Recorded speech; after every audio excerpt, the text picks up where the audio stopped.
भन्ने एउटा अवसर पनि उहाँले थियो, तर पनि बालसन्ताले अघि तार्नुभयो। सिपी अरिया लगायत सबै साथीहरूलाई निजी ठाउँमा जिम्मेवारी दिएर आफू पार्टी चलाइराख्नु भएको छ। यो नेताबाट राजनेता बन्ने लक्षण हो या परिस्थितिले चाहिँ रविलाई यो ठाउँमा रहन बाध्य पारेको छ? अब यो अध्यक्ष हुने भएत्तिकै प्रधानमन्त्री हुनुपर्छ भन्ने चाहिँ यो नेपालमा चाहिँ चलाएको चलन हो। भारतमा पनि भाजपाका अध्यक्ष मोदी होइनन् नि, मोदी होइनन्, तिनी कार्यकाल प्रधानमन्त्री बनेर भाजपाको अध्यक्ष पनि उनी होइनन्। अध्यक्षले पार्टी चलाउने हो, अध्यक्षले क्यापेबल मान्छेलाई देश चलाउन पठाउने हो। देश चलाउने र पार्टी चलाउनेका फरक बाटाहरू हुन्।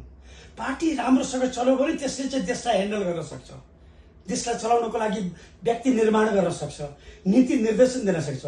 त्यसकारण पार्टी चलाउने र देश चलाउने फरक बाटाहरू हुन्। हाम्रो गलत अभ्यास भएको थियो।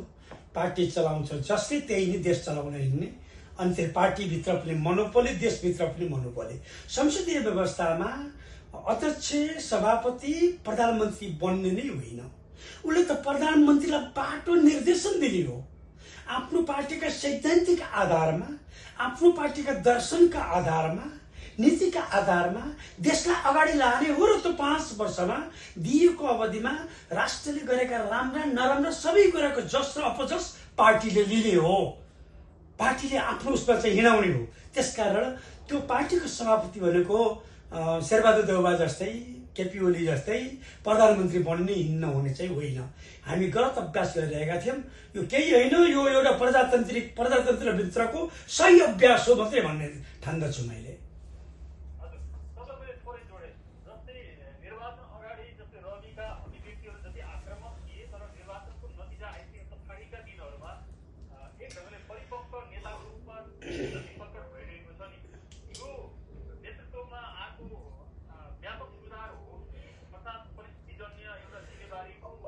अब ठिक भन्नु, राम्रो क्वेसन सोध्नुभयो यहाँले। यो एउटा राम्रो कुरा हो। अब यो परिस्थिति के भन्दाखेरि सुधार भनेको चाहिँ एकाएक अकस्मात मान्छेमा आउँदैन सर है। सुधार भनेको मान्छेलाई धेरै एक्सपिरियन्सले दिने कुरा हो। राजसभाले निर्वाचन जित्नु अनएक्सपेक्टेड थियो है। यो निर्वाचनमा यति धेरै मत ल्याउनु, यति धेरै सिट ल्याउनु, 2/3 ल्याउने भनेको त सायद रवि आफैले कल्पना गर्नुभएको थिएन होला होइन। अचानक यो आइदियो। यो त न एमाले न काङ्ग्रेसले न त त्यसको राजनीति गर्नेहरूले न त मतदाताले नै अनुमान गरेका थिए कि यति ठुलो मत आउँछ र करिब 2/3 बराबरको चाहिँ शक्ति आर्जन हुन्छ ब्यालेटबाट भन्ने चाहिँ यिनीहरूले अनुमान गरेका थिएन। अचानक यो आइदिने बित्तिकै यो भारले रविलाई थिच्यो, यो भारले थिच्यो उहाँलाई है। स्वभावगत किसिमले उहाँ त्यति उदार व्यक्ति होइन। हामीले रविलाई आज मात्रै चिनेका होइन, हिजो सिधा कुराबाटै चिनिरहेका छौँ। सिधा कुरा टेलिभिजनमा चलाउँदा कति उदार हुनुहुन्थ्यो, कति आक्रामक हुनुहुन्थ्यो, कतिसम्म तलसम्म जान सक्नुहुन्थ्यो भन्ने कुरालाई पनि हिजो देखेका छौँ। रातारात कुनै भगवानको मन्त्र आएर मन्त्रले स्वाट्ट गरेर ती कुरा जति फालिदिएर स्वाट्ट एकदम उदार, एकदम मेचुर, एकदम बनाएको होइन। उहाँलाई त्यो निर्वाचनको मतदाताको भार जुन उहाँले पनि एक्सपेक्टेसन गर्नुभएको थिएन, अचानक त्यो आइदियो। आउनुका पछाडिका कारणहरू के होलान् ती तपस्याका कुरा भए।